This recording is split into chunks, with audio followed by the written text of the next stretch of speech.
Hello everyone and welcome back to my YouTube channel. So friends, हमने previous lecture के अंदर complete कर लिया था लुईस एसिड बेस थ्योरी। आज के इस वीडियो लेक्चर में जो नेक्स्ट थ्योरी है यानी कि वैलेंस बॉन्ड थ्योरी, हम उसे डिस्कस करने वाले हैं। सो आपने देखा अभी सबसे पहले हमने किसी भी बॉन्ड फॉर्मेशन के लिए जो सबसे पहली थ्योरी आई थी वो लुईस डॉट स्ट्रक्चर थ्योरी आई थी, जिससे हमने लुईस रिप्रेजेंटेशन करी थी, है ना। उसे हम लुईस रिप्रेजेंटेशन थ्योरी भी कहते थे। फिर आई Lewis acid base theory, right. और अब जो स्टूडेंट्स थ्योरी है वो है वैलेंस बॉन्ड थ्योरी। बहुत ही इंपॉर्टेंट टॉपिक है बोर्ड्स के लिए, मतलब रिटन एग्जाम्स के लिए बहुत इंपॉर्टेंट है, इवन इन योर कॉम्पिटिटिव बहुत इंपॉर्टेंट है। इसे ध्यान से सुनना है, अच्छे से सुनना है, नोट्स बनाने हैं साथ साथ, ठीक है।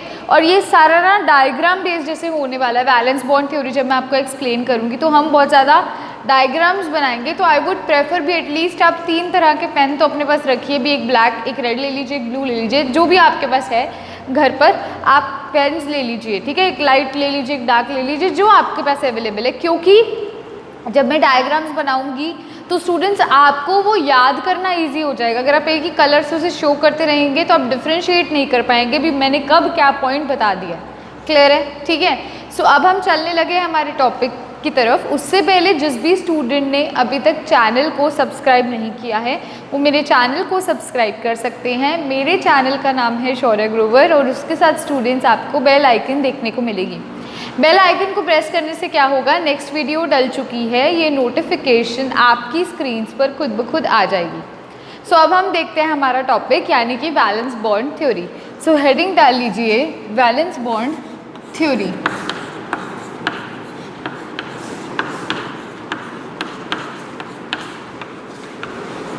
स्टूडेंट्स, वैलेंस बॉन्ड थ्योरी जो है ये किसने दी थी, ये बेसिकली इंट्रोड्यूस की थी, इट वॉज इंट्रोड्यूस्ड बाय हाइटलर ने दी थी और लंदन ने दी थी।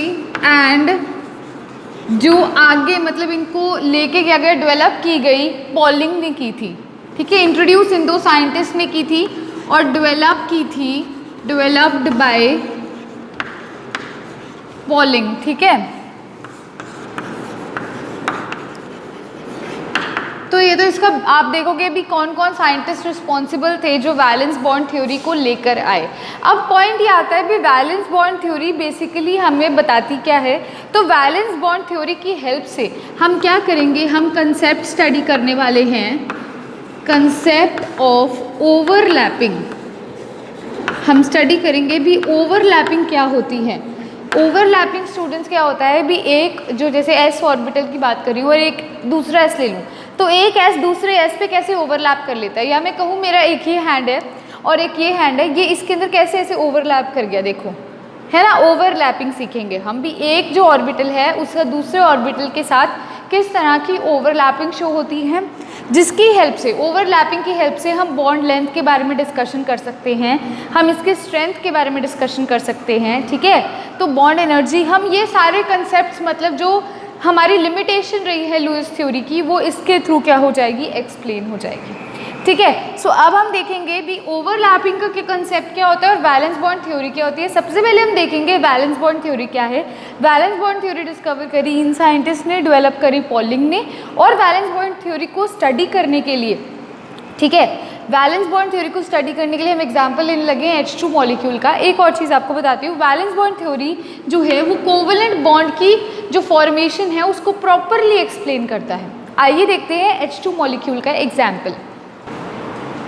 सो ये स्टूडेंट, सबसे पहला एग्जाम्पल आता है formation of H2 molecule. Valence bond theory को समझाने से पहले हम इस एग्जाम्पल को लेके चलेंगे और इससे हमें कई चीज़ों का मतलब पता भी चलेगा। फॉर्मेशन ऑफ H2 मॉलिक्यूल, मैं आपकी NCERT फॉलो करती हुई जा रही हूँ, आप उसमें भी देखेंगे तो सबसे पहले उन्होंने H2 मॉलिक्यूल का ही एग्जाम्पल लिया है। सो H2 मॉलिक्यूल को स्टडी करने के लिए मैं ये बोल देती हूँ भी जो पहला H मॉलिक्यूल है वो HA है, ठीक है। और जो दूसरा H मॉलिक्यूल है स्टूडेंट्स वो क्या है, HB है।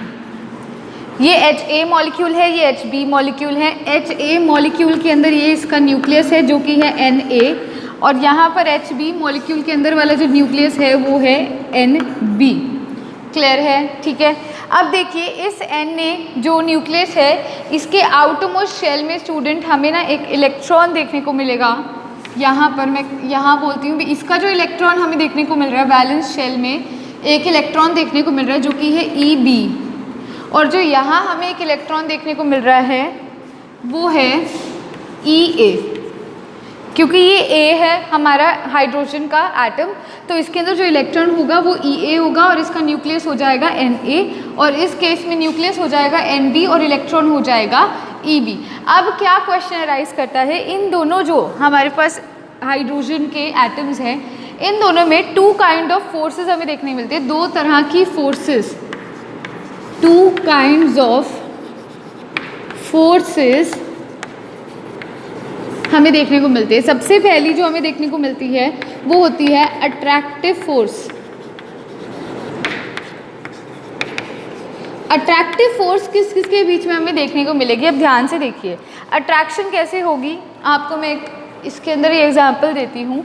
अट्रैक्शन होगी नेगेटिव और पॉजिटिव के बीच में, तो ये न्यूक्लियस पॉजिटिव चार्ज है और ये इलेक्ट्रॉन क्या है, नेगेटिव चार्ज है ना। तो इन दोनों के बीच में स्टूडेंट्स क्या होगी, अट्रैक्शन होगी।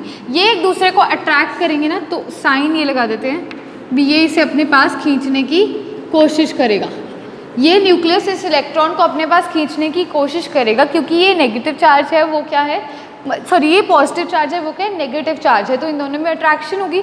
और अट्रैक्शन कहाँ देखने को मिल सकती है, इस न्यूक्लियस और इसी के इलेक्ट्रॉन के, मतलब जो कि आउटरमोस्ट शेल का हमारे पास है, तो इसमें भी अट्रैक्शन है और इसमें भी अट्रैक्शन है। एक तो ये अट्रैक्शन होगी।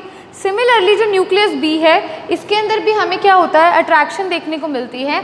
इस न्यूक्लियस और इस इलेक्ट्रॉन के बीच में अट्रैक्शन, और इसी के खुद के इलेक्ट्रॉन के बीच में भी अट्रैक्शन देखने को मिल रही है। सो अट्रैक्शन कहाँ कहाँ देखने को मिल रही है? अट्रैक्शन सबसे पहला केस तो होता है न्यूक्लियस ऑफ ए और इलेक्ट्रॉन ऑफ बी के बीच में, न्यूक्लियस ऑफ ए और इलेक्ट्रॉन और बी के बीच में, है ना। और कहाँ देखने को मिल रही है, न्यूक्लियस ऑफ बी और electron of A, nucleus of B और इलेक्ट्रॉन ऑफ ए, क्योंकि ये पॉजिटिवली चार्ज है ये नेगेटिवली चार्ज है, तो यहाँ पर हमें ये तरह की अट्रैक्शन देखने को मिल रही है। जो सेकंड काइंड ऑफ अट्रैक्शन हमें देखने को मिल रही है वो कहाँ देखने को मिल रही है, न्यूक्लियस ऑफ ए और इलेक्ट्रॉन ऑफ ए के बीच में, न्यूक्लियस ऑफ ए और इलेक्ट्रॉन ऑफ ए के बीच में, और कहाँ, न्यूक्लियस ऑफ बी और electron of B, nucleus of B और इलेक्ट्रॉन ऑफ बी के बीच में। एक बार आपको फिर से बताती हूँ मैंने किया क्या है। मैंने क्या किया, दो H2 मतलब दो H के एटम्स बना दिए, HA और HB बना दिया। अब मैंने इसके अंदर क्या आपको बताया, अब यहाँ पर एक न्यूक्लियस है जो कि पॉजिटिवली चार्ज है, जो कि क्या है, जिसका नाम है Na, यानी कि न्यूक्लियस ऑफ, आप यहाँ लिख भी लीजिए साइड पे ताकि आपको कन्फ्यूजन ना हो। Na क्या है, न्यूक्लियस ऑफ ए हाइड्रोजन, जो हाइड्रोजन जिसको हमने ए नाम दिया है पहला हाइड्रोजन, उसका न्यूक्लियस है Nb है nucleus of B hydrogen, Ea है इलेक्ट्रॉन ऑफ, इलेक्ट्रॉन भी कौन सा, वैलेंस इलेक्ट्रॉन ऑफ ए, और Eb क्या है, valence electron of B. Clear है? ठीक है, नाम तो पता चल गया। Na क्या है, न्यूक्लियस ए का, Nb क्या है, न्यूक्लियस बी का, Ea क्या है, इलेक्ट्रॉन, वैलेंस इलेक्ट्रॉन जो कि बाहर वाले शेल में मिलता है ए का, और Eb क्या है, वैलेंस इलेक्ट्रॉन जो कि बाहर वाले शेल में मिलता है। अब इसके अंदर दो तरह की फोर्सेस काम करती हैं। सबसे पहली फोर्स होती है अट्रैक्टिव फोर्स। अट्रैक्टिव फोर्स का मतलब होता है अट्रैक्ट होना। हम यूजुअली उसी से अट्रैक्ट होते हैं जो बिल्कुल ऑपोजिट होता है। अगर पॉजिटिवली चार्ज स्पीशीज़ है तो वो हमेशा नेगेटिवली चार्ज स्पीशीज से ही अट्रैक्ट होगी। पॉजिटिव एक दूसरे को हमेशा रिपेल करेगा। क्लियर है? अब मैंने जैसे कि आपको बोला भी पॉजिटिव और नेगेटिव में अट्रैक्शन होगी, तो अब हम साइन देखते हैं। हमें पता है न्यूक्लियस पॉजिटिवली चार्ज है, तो ये पॉजिटिवली चार्ज स्पीशीज़ एक इलेक्ट्रॉन जो कि नेगेटिवली चार्ज स्पीशीज़ है उसको अट्रैक्ट करेगा। अब इलेक्ट्रॉन कहाँ प्रेजेंट है, एक तो इलेक्ट्रॉन दूसरे न्यूक्लियस के बाहर में है, तो ये फर्स्ट वाले का न्यूक्लियस सेकेंड वाले के इलेक्ट्रॉन को अपनी तरफ अट्रैक्ट करने की कोशिश करेगा, क्योंकि ये पॉजिटिव है ये नेगेटिव है। ठीक है, सिमिलरली इस वाले का भी न्यूक्लियस फर्स्ट वाले के इलेक्ट्रॉन को अट्रैक्ट करने की कोशिश करेगा। सबसे पहले अट्रैक्टिव फोर्स ये थी भी एक का न्यूक्लियस दूसरे का इलेक्ट्रॉन। ठीक है, और सेकंड जो फोर्स है वो ये है भी फर्स्ट का ही न्यूक्लियस और फर्स्ट के ही इलेक्ट्रॉन में अट्रैक्टिव फोर्सेस है, और सेकंड का ही न्यूक्लियस और सेकंड वाले के इलेक्ट्रॉन के बीच में क्या है, हमें अट्रैक्टिव फोर्स देखने को मिल रही है। अब क्वेश्चन ये राइज करता है, अभी अगर ये एक दूसरे को अट्रैक्ट कर रहे हैं तो ये बहुत पास आते जाएंगे, हाँ जी पास आएंगे, क्यों नहीं आएंगे। लेकिन इसमें मैंने बोला दो तरह की फोर्सेज है, एक तो अट्रैक्टिव फोर्स होती है और एक होती है रिपल्सिव फोर्स। तो देखिए रिपल्सिव फोर्स क्या होती है, अब आपको रिपल्सिव फोर्स के बारे में बताती हूँ। जो सेकेंड काइंड ऑफ फोर्स है वो है रिपल्सिव फोर्स। रिपल्सिव का मतलब होता है जो एक दूसरे को रिपेल करता है, एक दूसरे को दूर भेजता है। अट्रैक्टिव फोर्सेस का मतलब होता है जो एक दूसरे को पास लेके आता है। अब रिपल्सिव फोर्सेस किसके बीच में होंगी, देखिए ये जो फर्स्ट का न्यूक्लियस है ये पॉजिटिव है और ये सेकंड का न्यूक्लियस भी क्या है, पॉजिटिव। तो मैंने आपको बोला पॉजिटिव पॉजिटिव कभी भी अट्रैक्ट नहीं होंगे, मतलब पास नहीं आएंगे। तो पॉजिटिव पॉजिटिव क्या होंगे, रिपेल करेंगे। तो फर्स्ट का न्यूक्लियस और जो सेकंड का न्यूक्लियस है उनमें क्या होगी, रिपल्सिव फोर्सेज होंगी। एक तो ये केस देखिए, ये दोनों एक दूसरे को पास लेके आ रहे हैं, क्यों, क्योंकि इनमें अट्रैक्टिव फोर्सेस लग रही थी। अट्रैक्शन मतलब कि पास आना, डिस्टेंस का कम होना, तो इनके बीच में डिस्टेंस कम हो रहा था। लेकिन अब मैंने बोला भी ये तो ऐसे तो पास ही आते जाएंगे, लेकिन ऐसा नहीं है, इनमें दो तरह की फोर्सेज है, रिपल्सिव फोर्सेज भी एक्ट करेंगी। रिपल्सिव फोर्सेज किस किस के बीच में लगेंगी भी, जैसे जैसे पास आते जा रहे हैं तो ये पॉजिटिवली चार्ज है, इस पॉजिटिवली चार्ज को भी रिपेल करेगा भी, तू दूर चले जा।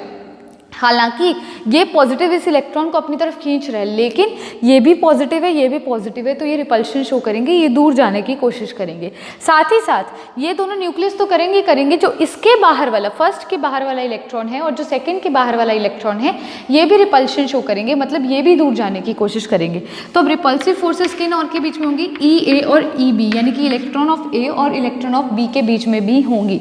अब देखिए मैंने आपको बोला पहले तो अट्रैक्टिव फोर्सेस काम कर रही थी, ये दोनों एटम पास आ रहे थे, मतलब इसका न्यूक्लियस इसके इलेक्ट्रॉन को खींच रहा था और इसका न्यूक्लियस इसके इलेक्ट्रॉन को खींच रहा था, तो ये पास आने लग गए। लेकिन एक टाइम ऐसा आया जब इनमें रिपल्शन भी होने लग गई, इसका न्यूक्लियस और इसका न्यूक्लियस रिपेल करने लग गया, क्योंकि पास आ गए। तो अगर मेरे सामने कोई पॉजिटिव चार्ज स्पीशीज है, मैं भी पॉजिटिव हूँ, मैं धक्का मारूंगी उससे, वो दूर जाएगा, लेकिन दूर जा नहीं सकता। क्यों, क्योंकि उस पर अट्रैक्शन भी लग रही है। तो इस टाइम पर अट्रैक्शन और रिपल्शन जब इक्वल हो जाएगी तो उस टाइम पर जो डिस्टेंस होगा इन दोनों के एटम के बीच में वो कहलाएगा उसकी बॉन्ड लेंथ।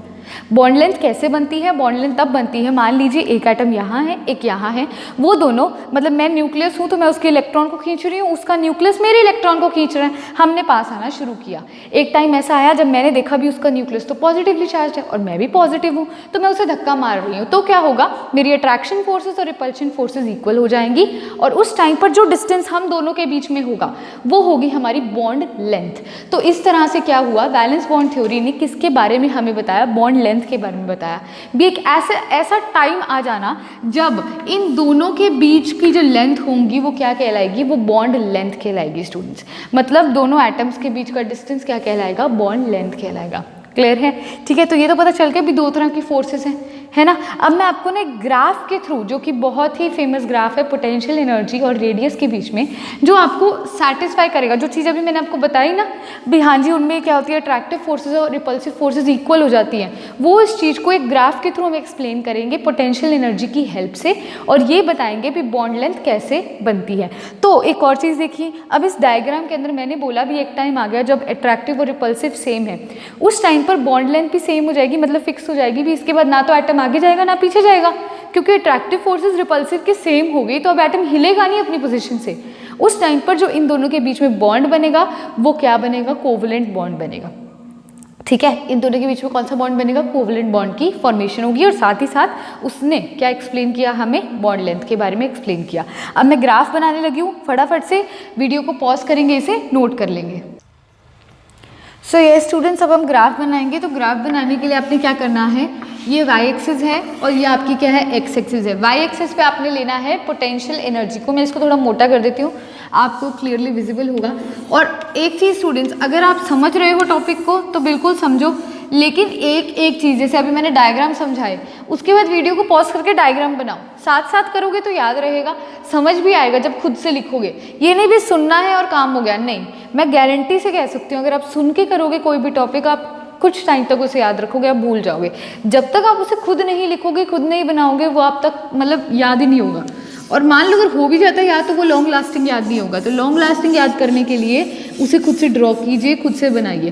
तो ये एक्स एक्सिस है, ये वाई एक्सिस है स्टूडेंट्स। एक्स एक्सिस पे बेसिकली जो होता है वो रेडियस होता है और वाई एक्सिस पे जो है हम पोटेंशियल एनर्जी को डिनोट करते हैं। अब जैसे कि मैं आपको यहाँ पर एक बार फिर से स्ट्रक्चर ड्रॉ करके दिखा रही हूँ, द रीज़न इज़ क्योंकि मैंने आपको एक्सप्लेन करना है भी पोटेंशियल एनर्जी और रेडियस का क्या फंडा है। तो एक एटम मेरा एच का ये है और एक एटम मेरा एच का ये है, ये मेरा एच ए है और ये मेरा एच बी है, राइट। तो स्टूडेंट्स मान लीजिए ये तो सेकंड स्टेट है, पहली स्टेट ये थी भी एच ए यहाँ था और एच बी यहाँ था। पहली स्टेट ये थी भी एच ए यहाँ था, एच बी यहाँ था, बहुत दूर दूर थे। अगर ये बहुत दूर दूर थे तो रेडियस क्या था, रेडियस इन्फिनिटी हो गया। कुछ बहुत दूर एटम प्रेजेंट है, एक इस कोने पे एक उस कोने पे है और हम डिस्टेंस उसके बीच का कैलकुलेट नहीं कर सकते, मतलब रेडियस इन्फिनिटी है। तो मैं अगर कहूँ भी रेडियस इन्फिनिटी है तो मतलब ये रेडियस ऐसे बनेगा ना। ये चीज़ क्या होती है, मतलब जब हम कोई भी ग्राफ है, जैसे कोई भी ग्राफ है, मैं बोल देती हूँ मान लो कोई ग्राफ ऐसे आ रहा है, इस चीज़ का मतलब क्या है भी वो ऐसे ऐसे चलता रहेगा इन्फिनिटी तक, है ना। तो यही चीज़ मैंने आपको यहाँ पर शो करी है भी अगर मैं ग्राफ प्लॉट करना शुरू करती हूँ, मैं बोलती हूँ भी ये कुछ डिस्टेंस पे प्रेजेंट है दोनों एटम्स, मतलब कि जो रेडियस है उनके बीच का डिस्टेंस जो उनके बीच का है, बॉन्ड लेंथ जो है वो बहुत ज़्यादा है, इन्फिनिटी है। तो इस टाइम पर रेडियस इन्फिनिटी है और अगर रेडियस इन्फिनिटी होगी तो पोटेंशियल एनर्जी जो हो जाएगी वो ज़ीरो हो जाएगी, क्योंकि पोटेंशियल एनर्जी होती है Q1 Q2 बाय R, इस तरह से होती है बेसिकली जो फॉर्मूला होता है। लेकिन नॉर्मली अगर आपको कहूँ अगर रेडियस इन्फिनिटी है तो पोटेंशियल एनर्जी इस टाइम पर क्या हो जाएगी, ज़ीरो हो जाएगी। इस वजह से हमने इसे ऐसे प्लॉट किया भी ये पैरेलल टू एक्स एक्सिस चलती रहेगी, मतलब कि रेडियस इन्फिनिटी है, ठीक है। अब एक टाइम आता है भी ये दोनों क्या करते हैं, एक दूसरे के पास आना शुरू कर देते हैं। क्यों? क्योंकि इन दोनों के बीच में क्या होती है, अट्रैक्शन होती है।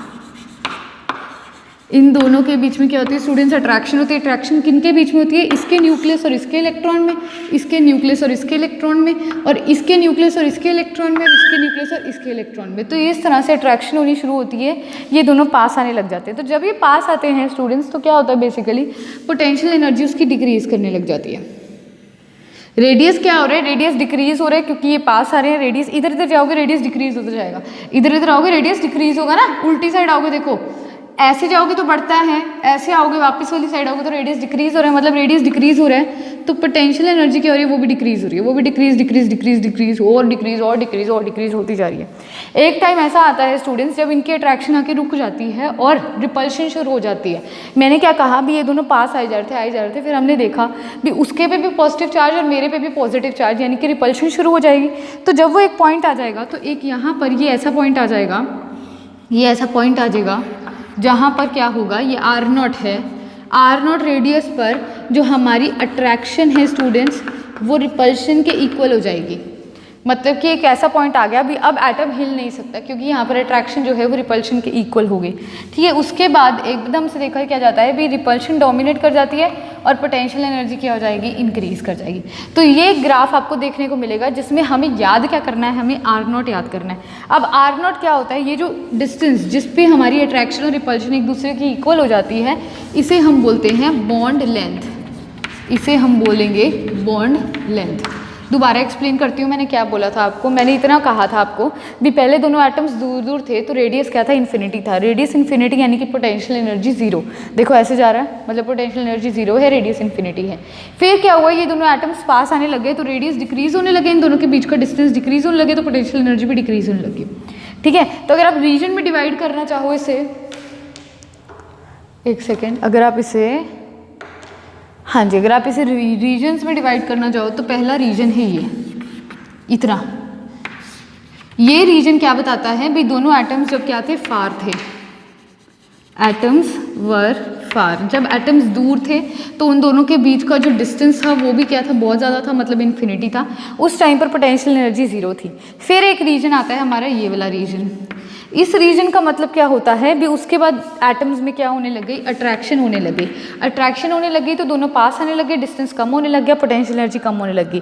फिर एक ऐसा टाइम आएगा जब उसके साथ रिपल्शन भी होने लग जाएगी, तो वो देखेगा एक ऐसा टाइम जब अट्रैक्शन और रिपल्शन सेम हो जाएंगे, इक्वल हो जाएंगे। तो वो टाइम क्या होता है, वो टाइम हमें बॉन्ड लेंथ के बारे में बताता है भी अब एटम हिल नहीं सकता। वो क्या होता है, R0 होता है। तो ये क्या होता है भी एक ऐसा टाइम जब अट्रैक्शन रिपल्शन के इक्वल होता है, तो जो रेडियस उस टाइम पर होता है उसे हम क्या कहते हैं, बॉन्ड लेंथ कहते हैं। क्लियर है, ठीक है। उसके बाद क्या होता है भी अट्रैक्शन डोमिनेट कर जाती है, मतलब रिपल्शन डोमिनेट कर जाती है अट्रैक्शन से, तो करके पोटेंशियल एनर्जी हमारी इंक्रीज कर जाती है और हमें ये ग्राफ देखने को मिलता है स्टूडेंट्स। होप सो आपको ये जो है चीज़ क्लियर हो चुकी होगी भी यहाँ पर क्या चीज़ डोमिनेट कर रही है, यहाँ पर कोई चीज़ डोमिनेट नहीं कर रही है क्योंकि ये रीजन में दोनों एटम्स दूर हैं। लेकिन जैसे आप यहाँ आओगे इस रीजन में अट्रैक्शन डोमिनेट है तभी पास आएंगे, और इस रीजन में क्या है रिपल्शन डोमिनेट है, वो तभी दूर जाएंगे।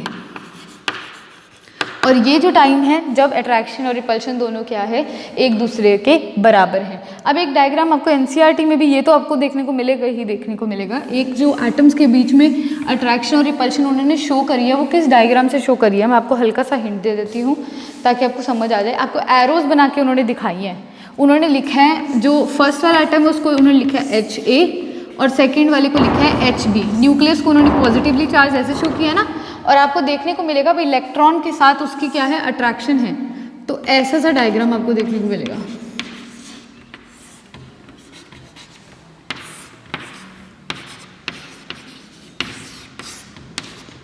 इसका मतलब क्या है भी अट्रैक्शन है फर्स्ट वाले एटम की खुद के इलेक्ट्रॉन के साथ भी और दूसरे के इलेक्ट्रॉन के साथ भी। एक आपको ऐसा डायग्राम देखने को मिल रहा है और एक आपको रिपल्शन का डायग्राम, ये तो अट्रैक्शन का डायग्राम है। जो रिपल्शन का डायग्राम है स्टूडेंट्स उसमें एरोज आपको ऐसे देखने को मिलेंगी, ठीक है। BEA और EB में रिपल्शन है और न्यूक्लियस ऑफ A और न्यूक्लियस ऑफ B में रिपल्शन है। आपको ये दो डायग्राम जो हैं देखने को मिलेंगे। ये रिपल्शन का मतलब हो गया भी इलेक्ट्रॉन एक दूसरे को रिपेल करेंगे, न्यूक्लियस एक दूसरे को रिपेल करेंगे, दूर भेजेंगे। और यहाँ पर अट्रैक्शन हो रही है किसके बीच में, न्यूक्लियस ऑफ A और electron of A, nucleus of A और इलेक्ट्रॉन ऑफ B के बीच में, और न्यूक्लियस ऑफ B और ऑफ इलेक्ट्रॉन ऑफ A और न्यूक्लियस ऑफ B और इलेक्ट्रॉन ऑफ B के बीच में, ठीक है। और साथ ही साथ आपको ये ग्राफ भी एनसीईआरटी का देखने को मिल रहा है। सो इससे हम क्या स्टेट करते हैं इस पोटेंशियल एनर्जी और रेडियस के ग्राफ से भी बॉन्ड लेंथ का हमें पता चल गया, दो एटम्स के बीच का डिस्टेंस उसकी बॉन्ड लेंथ को डिफाइन करता है। और हमें ये भी पता चल गया जो इन दोनों के बीच में बॉन्ड बन रहा है स्टूडेंट्स वो कहलाएगा कोवेलेंट बॉन्ड, यानी कि यहाँ से किसकी फॉर्मेशन होती है कोवेलेंट बॉन्ड की। अब एक और क्वेश्चन राइज करता है भी जब फर्स्ट का न्यूक्लियस और सेकेंड का न्यूक्लियस एक दूसरे के पास आते हैं तो इनमें ओवरलैपिंग होती है। ओवरलैपिंग का मतलब क्या होता है ना। तो अब अगर मेरे को वैलेंस बॉन्ड थ्योरी को समझना है, वैलेंस बॉन्ड थ्योरी बेसिकली होती क्या है, हम कुछ पॉइंट्स देखने वाले हैं। ये तो उसका इंट्रो था भी कहाँ से वैलेंस बॉन्ड थ्योरी जनरेट हुई, तो वैलेंस बॉन्ड थ्योरी ने हमें इसके बारे में बताया। उसने इसमें भी ये बोला भी ये ओवरलैपिंग करेंगे, तो किस प्रकार से ओवरलैपिंग होती है अब हम वो देखेंगे और कुछ वैलेंस बॉन्ड थ्योरी के पॉइंट्स देखेंगे। सो सबसे पहले वीडियो को पॉज करके आप इसको नोट करेंगे स्टूडेंट्स। सो ये स्टूडेंट्स अब वैलेंस बॉन्ड थ्योरी बेसिकली हमें हेल्प क्या करती है किस चीज़ में और क्या बताती है। देखिए सबसे पहला पॉइंट आता है it explains the formation of covalent bond. ये हमें कोवेलेंट बॉन्ड की एक्सप्लेनेशन बताती है भी कोवेलेंट बॉन्ड की फॉर्मेशन कैसे हुई, ठीक है, between two atoms which results जो कैसे बनता है by pairing of electron present in the valence shell. Valence shell में जो इलेक्ट्रॉन होता है उसकी पेयरिंग की वजह से कोवेलेंट बॉन्ड बनता है which have opposite spin. Basically देखिए आपको ये कंडीशन देखनी होती है भी जो फर्स्ट वाला है उसकी स्पिन मान लो ऐसी है आउटरमोस्ट शेल में और सेकेंड वाले की स्पिन ऐसी होगी तो ओवरलैपिंग ईजिली होगी, वरना उसमें ओवरलैपिंग भी नहीं हो पाएगी। तो उनकी ऑपोजिट स्पिन होनी चाहिए जो हाफ फिल्ड ऑर्बिटल्स होते हैं। तो वैलेंस बॉन्ड थ्योरी हमें कोवेलेंट बॉन्ड की फॉर्मेशन को एक्सप्लेन करता है।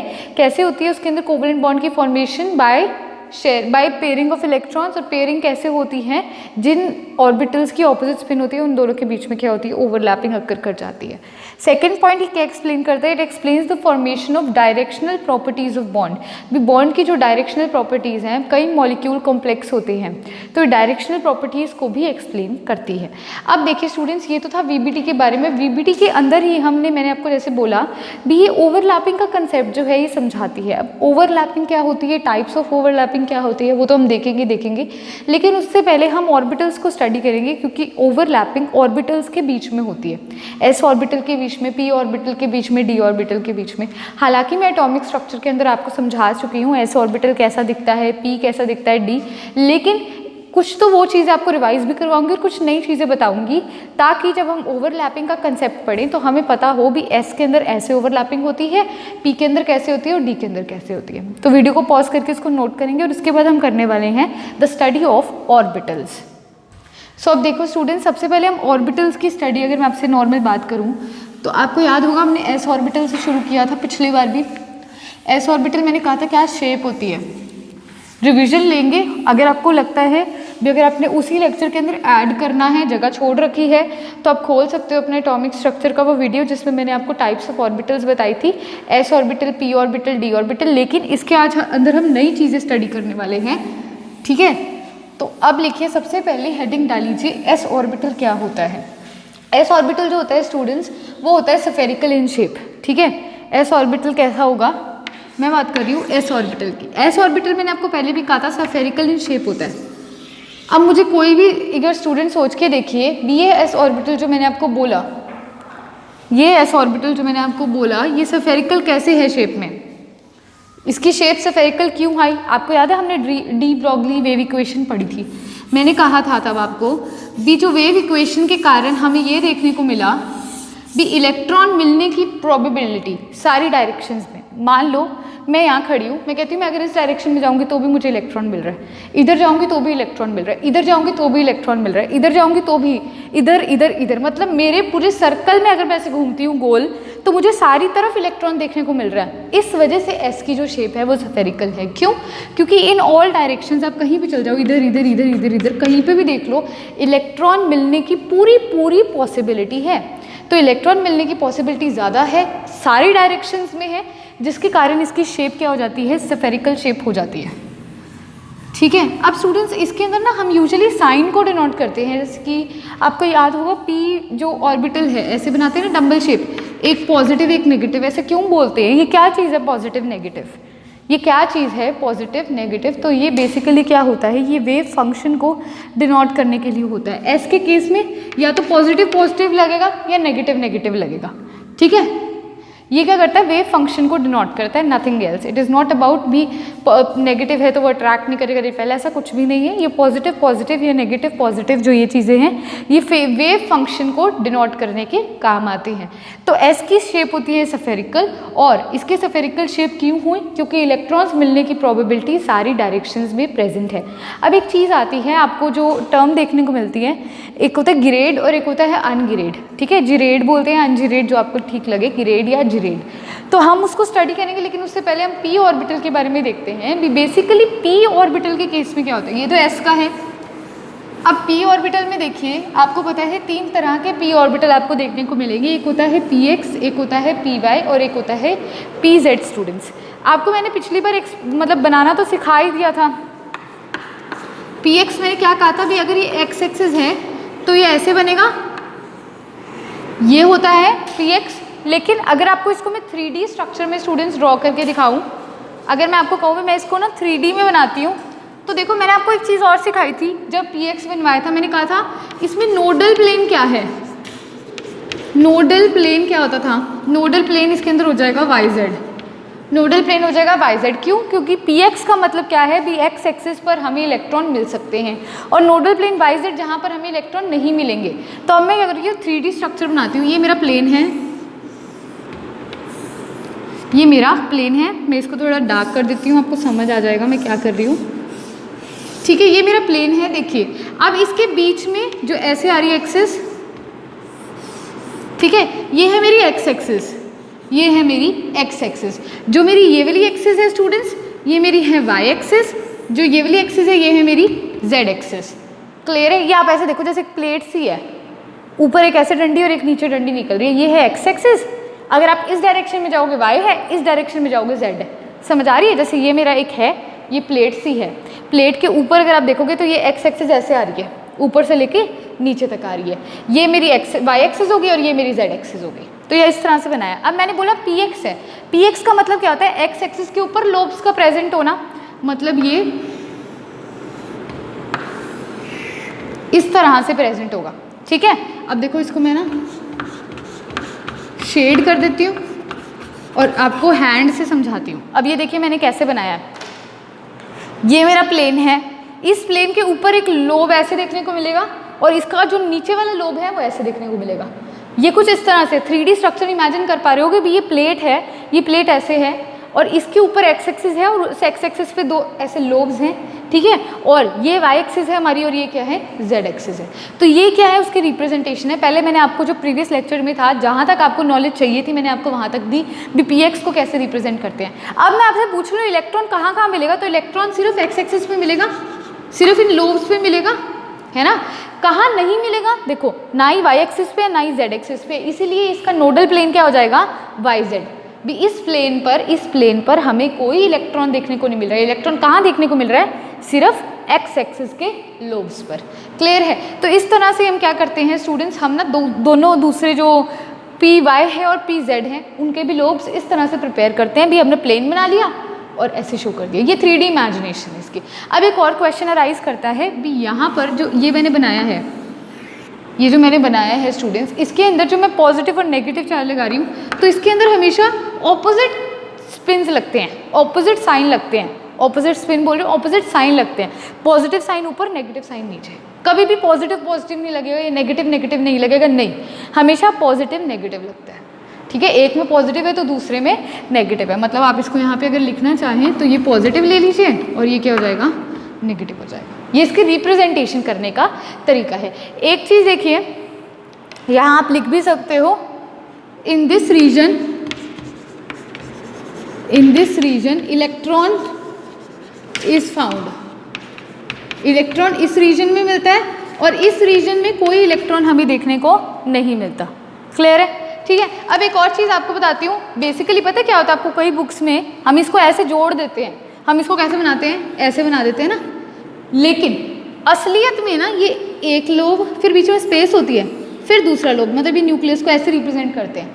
लेकिन कोई दिक्कत नहीं है क्योंकि सारे बुक्स में ऐसे रिप्रेजेंटेशन है, मतलब एक ही होता है। तो कहीं पर अगर आपको ऐसे देखने को मिल जाए तो टेंशन नहीं लेनी, मतलब एक ही होता है। इसमें हल्का सा गैप होता है लेकिन वो हम ज़्यादा शो नहीं करते, बस न्यूक्लियस के कई बार ऐसे सर्कल सा बना देते हैं।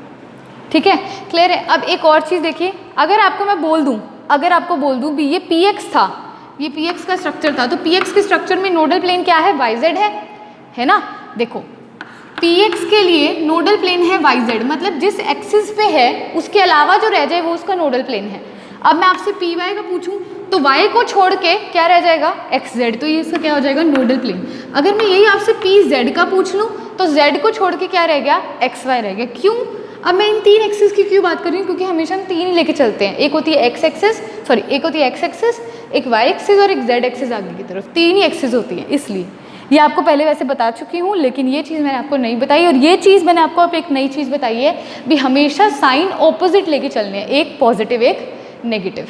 ठीक है, अब जो स्टूडेंट्स हम इसके अंदर देखते हैं एक और चीज़, अब आता है गिरेड ऑर्बिटल्स, जो कि जिरेड, कोई भी वर्ड स्पेल कर लीजिए जैसे मर्जी। जिरेड और अनजिरेड चीज़ क्या होती है, ठीक है। अब हम स्टडी करेंगे जिरेड और अनजिरेड को, उससे पहले आपने वीडियो को पॉज करके इसे नोट करना है। सो स्टूडेंट्स, अब वर्ड आता है जिरेड। ये नई चीज़ है आपके लिए और बहुत इंटरेस्टिंग है, मैं सच्ची बताऊं, और कई बच्चों को पता ही नहीं होता भी ये क्या होता है। जिरेड और अनजिरेड ऑर्बिटल्स क्या होते हैं। देखो अभी मैंने आपको बताया, मान लो मैं px बना रही हूँ और मेरी ये x एक्सिस है, ये मेरी x एक्सिस है, px ऐसे बनेगा, ऐसे बनेगा। क्लियर है, ये पॉजिटिव ये नेगेटिव ले लो, और ये क्या न्यूक्लियस है, तो मैं यहाँ से ना एक एक्सिस ड्रॉ करती हूँ, उसके हमेशा ना अपने न्यूक्लियस के मतलब सेंटर से आपने एक एक्सिस ड्रॉ करनी है। अब अगर मैं कहूँ भी इस न्यूक्लियस से अगर मैं इसे फ्लिप करती हूँ, फ्लिप मतलब इसको ऐसे करके रोटेट कर देती हूँ, ठीक है, इसको अगर मैं ऐसे रोटेट कर दूंगी स्टूडेंट्स, तो ये साइन इस तरफ आ जाएगा और ये साइन इस तरफ चला जाएगा। मैं आपको एक पेन लेके ना एग्जाम्पल इसका एक्सप्लेन करती हूँ, आपको और ईजिली इसे समझ आएगा।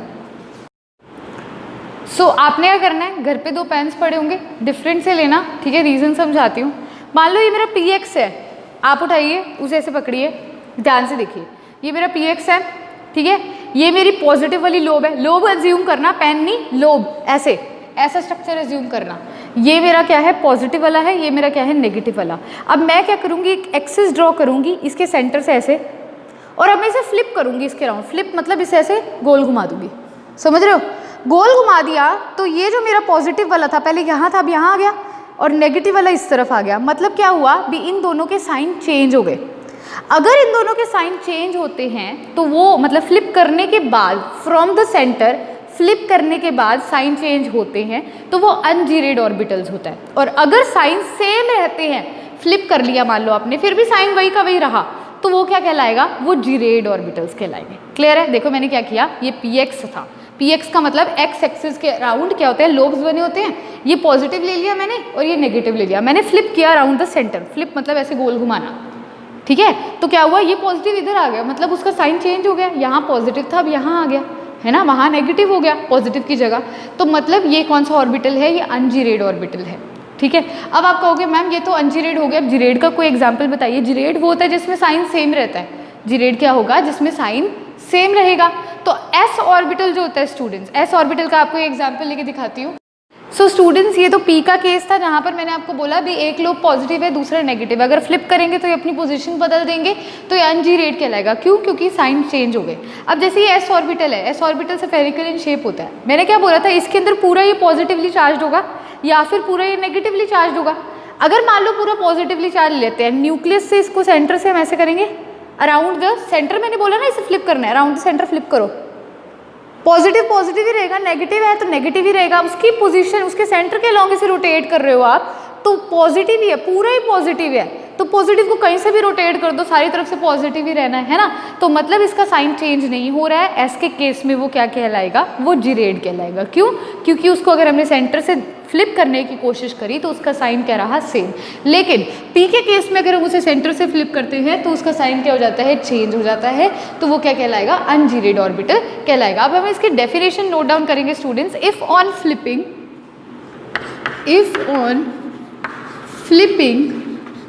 orbitals from center या फिर मैं कहूँ न्यूक्लियाई, ठीक है, द साइन चेंजेस, अगर साइन चेंज होगा इट इज अनजीरेड ऑर्बिटल, और अगर साइन सेम होता है तो इट इज जीरेड। अब एक छोटी सी ट्रिक आपको बता देती हूँ। एस ऑर्बिटल जीरेड है क्योंकि साइन चेंज नहीं होता। पी ऑर्बिटल अनजीरेड है क्योंकि क्या होता है, साइन उसका चेंज होता है। डी ऑर्बिटल फिर जीरेड है। तो याद कैसे करना है, जीरेड अनजीरेड जीरेड अनजीरेड, बस। जैसे कि मैंने आपको बोला अभी डी ऑर्बिटल्स क्या होते हैं, जीरेड होते हैं। तो सबसे पहले हम डी ऑर्बिटल्स की बात करते हैं। पी को तो मैंने आपको एक्सप्लेन कर दिया, अभी पी के अंदर कैसे साइन होते हैं, ऑपोजिट होते हैं। अब डी के अंदर क्या फंडा है स्टूडेंट्स, आइए देखते हैं। जो डी ऑर्बिटल्स होते हैं वो डबल डबल शेप होती है, यानी कि उसके अंदर कैसे, ये एक डंबल होता है और ये क्या होता है, दूसरा डंबल। तो दो डंबल बनते हैं तो वो क्या होगा, हमारा डी ऑर्बिटल हो जाएगा। अब डी ऑर्बिटल बेसिकली 5 टाइप्स की होती है। कौन सी होती हैं, एक होती है डी एक्स वाई, एक होती है डी वाई जेड, एक होती है डी एक्स जेड, एक होती है D X square Y square, और एक होती है डी जेड स्क्वायर। अब आपको याद होगा मैंने आपको पहले भी बताया था अभी 2 तरह के डी ऑर्बिटल्स होते हैं, एक होती है एक्सियल और एक होते हैं नॉन एक्सियल।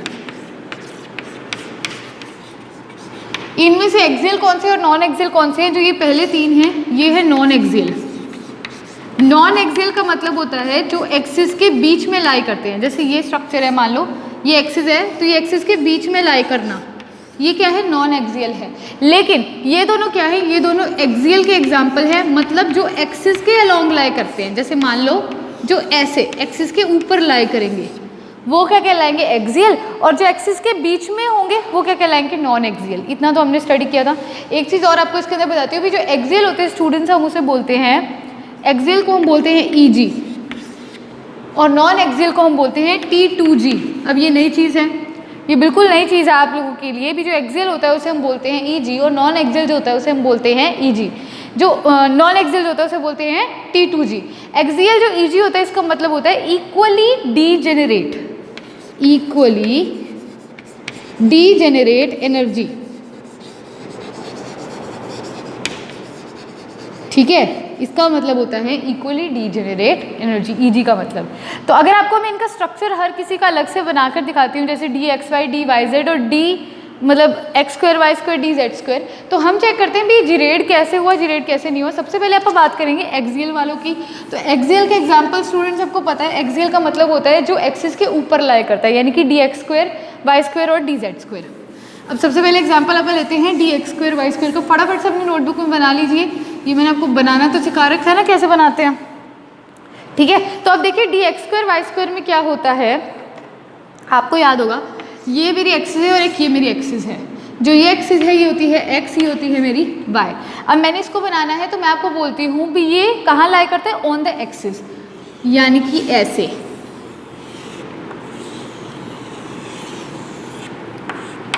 ठीक है, यानी कि ऐसे लाई करता है। मैं शेड कर देती हूँ इसको ताकि आपको और क्लियर हो जाएगा।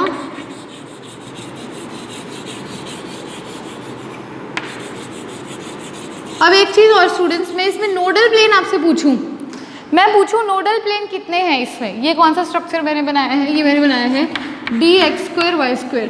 dx² y² में नोडल प्लेन क्या होता है? नोडल प्लेन एक ऐसा रीजन जहाँ पर इलेक्ट्रॉन मिलने की प्रोबेबिलिटी है ही नहीं। देखो x ये है, y ये है, ऑब्वियसली z जो होगा वो ऐसे बाहर की तरफ निकला होगा ऐसा ही। तो यहाँ पर क्या होता है, कोई नोडल प्लेन नहीं होता। मैंने आपको पहले भी बताया था। यहाँ पर क्या होता है, अगर मैं इसको ना मतलब 3D इमेजिनेशन से आपको दिखाना चाहूँ तो 3D इमेजिनेशन में देखिए, ये एक ऐसा प्लेन है, ये एक ऐसा प्लेन है, ठीक है। ये अपनी z एक्सिस है, ये अपनी z एक्सिस है, ये अपनी x एक्सिस ले लीजिए और ये अपनी y एक्सिस ले लीजिए, ठीक है। अब मैंने क्या बोला, dx² y² वो होता है जो x और y के ऊपर लाई करता है। अब देखना स्ट्रक्चर ध्यान से देखना, x और y के ऊपर लाई करेगा। x ये है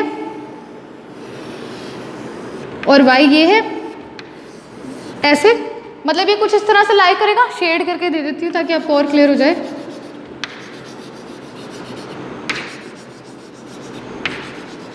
ठीक है, तो यहाँ पर तो इलेक्ट्रॉन मिलने की प्रोबेबिलिटी है, मतलब इन लोब्स पे तो इलेक्ट्रॉन मिलेंगे। इलेक्ट्रॉन कहाँ नहीं मिलेंगे, देखो। अब एक मैं प्लेन ऐसे कट करूँ, ऐसे, अगर मैं एक ऐसा प्लेन कट करूँ तो नहीं मिलेंगे ना इलेक्ट्रॉन्स।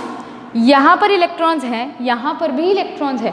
एक प्लेन ऐसा कट कर रही हूँ, देखो लोब्स आराम से दिख रहे हैं। लोब्स पे मेरा हाथ नहीं आ रहा, मेरे हाथ इनके बीच में है, मतलब ये इसको कट करके जा रही है। एक ऐसी एक्सिस, ठीक है, 3D स्ट्रक्चर देखिए। और एक ऐसी एक्सिस कट करूँ तो भी इलेक्ट्रॉन मिलने की प्रोबेबिलिटी है।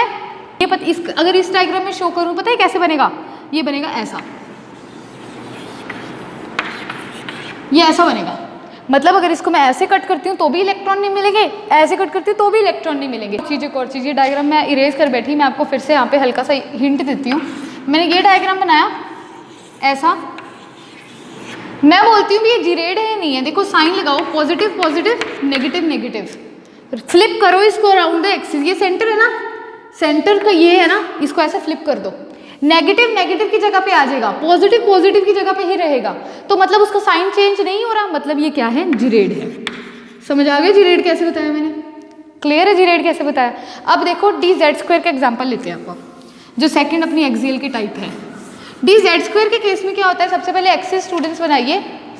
देखो dz² आपको याद होगा, ये होती है हमारी z एक्सिस। एक तो लोब आपको ऐसे देखने को मिलेंगे, ये दोनों लोब। और क्या चीज़ देखने को मिलती है, एक रिंग देखने को मिलेगी आपको ऐसे। ये जो रिंग होती है ये xy प्लेन के बीच में लाई करती है, ठीक है। और इसका क्या होता है स्टूडेंट्स, ये पॉजिटिव पॉजिटिव होती है जैसे, और ये क्या हो जाएगा, नेगेटिव नेगेटिव। तो ये इसकी रिप्रेजेंटेशन होती है। अब इसको फ्लिप करो तो भी क्या होगा, नेगेटिव नेगेटिव की जगह पे आएगा, पॉजिटिव पॉजिटिव की जगग पे आएगा। तो क्या है, उसकी पोजीशन चेंज नहीं हो रही, तो ये भी क्या कहलाएगा, जीरेड कहलाएगा। क्लियर है, पक्का क्लियर है। अब एक और चीज़ इसके अंदर देखिए स्टूडेंट्स यहाँ पर देखिए क्वेश्चन अराइज ये करता है भी इलेक्ट्रॉन डेंसिटी कितनी है, कहाँ पर है भी इलेक्ट्रॉन मिलने की क्षमता। तो आपको क्या देखने को मिलेगा, जो लोब्स है ना, यहाँ पर 2/3 हमें इलेक्ट्रॉन डेंसिटी देखने को मिलती है, ठीक है। और ये अलोंग इस रिंग के हमें 1/3 इलेक्ट्रॉन डेंसिटी देखने को मिलती है। अभी 2/3 इलेक्ट्रॉन्स यहाँ मिलेंगे और 1/3 ऐसे रोटेट करते हुए मिलेंगे।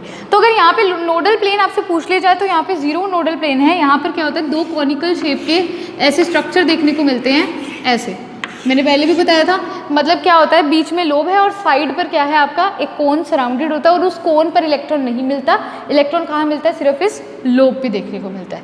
जीरेड का आपको समझ आ गया। अब इसको अगर मैं रोटेट करूंगी तो क्या मतलब इसका हमें देखने को मिलेगा भी, नेगेटिव नेगेटिव की जगह पर आएगा, पॉजिटिव पॉजिटिव की जगह पर, तो ये जीरेड कहलाएगा। ठीक है स्टूडेंट्स, तो इसको नोट कर लीजिए। ये तो था डी ऑर्बिटल के एक्सियल के बारे में। स्टूडेंट्स अब मैं आपको 3D स्ट्रक्चर दिखाने वाली हूँ। हमारे नॉन एक्सियल का केस देखिए। नॉन एक्सियल के केस में क्या होता है, जैसे ये x है और ये y है। जैसे मैं अब dxy बना के दिखाती हूँ, इसका मतलब क्या होता है, बिटवीन द एक्सिस बनता है, मतलब ऐसे एक्सिस के बीच में। एक्सिस कौन सी है, ये वाली और इनके बीच में ये स्ट्रक्चर। तो ये हमेशा ऐसे बनेगा, पॉजिटिव पॉजिटिव, नेगेटिव नेगेटिव। अब 3D स्ट्रक्चर इसका बना के दिखाती हूँ। तो 3D स्ट्रक्चर देखिए, अभी आपको मैंने बताया भी अगर डी एक्स वाई मतलब अगर आपको मतलब मैं कहूँ भी डी एक्स वाई देखने को मिल रहा है तो इसका नोडल प्लेन क्या होगा। एक ट्रिक बताती हूँ, जो आपको देखने को मिल रहा है उसके अलावा जो रह गया मतलब एक्स वाई देखने को मिल रहा है, जेड रह गया ना, तो 2 जेड लिख दो। अब इन दोनों को इसके आगे लिख दो x और y, तो ये आपके क्या कहलाएंगे नोडल प्लेन। मान लो आपको मैंने दे दिया डी वाई जेड का नोडल प्लेन बताओ, तो क्या रह गया वाई जेड है, x रह गया, x लिख दो 2 बारी।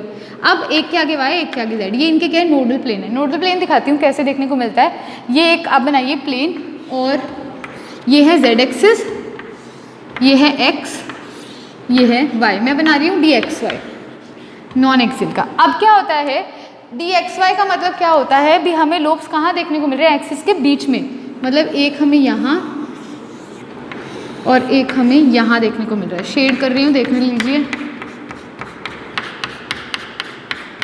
ठीक है। तो ये हमारा स्ट्रक्चर होता है डी एक्स वाई का। अभी देखिए यहाँ पर नोडल प्लेन कैसे देखने को मिल रहे हैं, देखो एक नोडल प्लेन आपको ऐसे, मतलब एक नोडल प्लेन आपको ऐसे नीचे से आधा ऊपर और आधा नीचे निकलता हुआ दिखेगा। एक नोडल प्लेन ऐसे कटता हुआ दिखेगा, आधा ऊपर और आधा नीचे। और एक नोडल प्लेन जो स्टूडेंट्स आपको कटता हुआ दिखेगा, एक नोडल प्लेन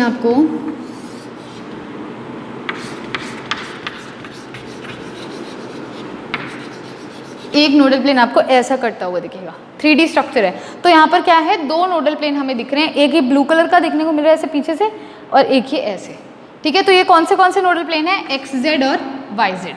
क्लियर है। इस तरह से ट्रिक आपको बता दी है, एक्स वाई दे दिया तो तीसरा लिख दो जेड जेड, फिर इनको इसके आगे लिख दो, तो ये क्या हो जाएंगे, इसके नोडल प्लेन हो जाएंगे। सो स्टूडेंट्स यहीं पर जो हमारा फर्स्ट टॉपिक था यानी कि वैलेंस बॉन्ड थ्योरी क्या होती है, मैंने आपको वो बताई। वैलेंस बॉन्ड थ्योरी को एक्सप्लेन करते हुए मैंने H2 मॉलिक्यूल का एग्जाम्पल लिया, ठीक है। उसकी हेल्प से मैंने आपको ये बताया भी ओवरलैपिंग ज़रूरी होती है, और ओवरलैपिंग को स्टडी करने से पहले हमें इन ऑर्बिटल्स का पता होना ज़रूरी था, जीरेड अनजीरेड का पता होना ज़रूरी था, EG T2G का पता होना ज़रूरी था। अब जो नेक्स्ट वीडियो लेक्चर होने वाला है उसके अंदर हम देखने लगे हैं भी कंसेप्ट क्या है ओवरलैपिंग का और टाइप्स ऑफ ओवरलैपिंग क्या है। सो अगर आज का वीडियो लेक्चर आपको अच्छा लगा है तो लाइक कर दीजिए, बहुत अच्छा लगा है तो आप शेयर भी कर सकते हैं, कमेंट भी कर सकते हैं, और जिन्होंने अभी तक चैनल को सब्सक्राइब नहीं किया है वो मेरे चैनल को सब्सक्राइब भी कर सकते हैं। Thank you.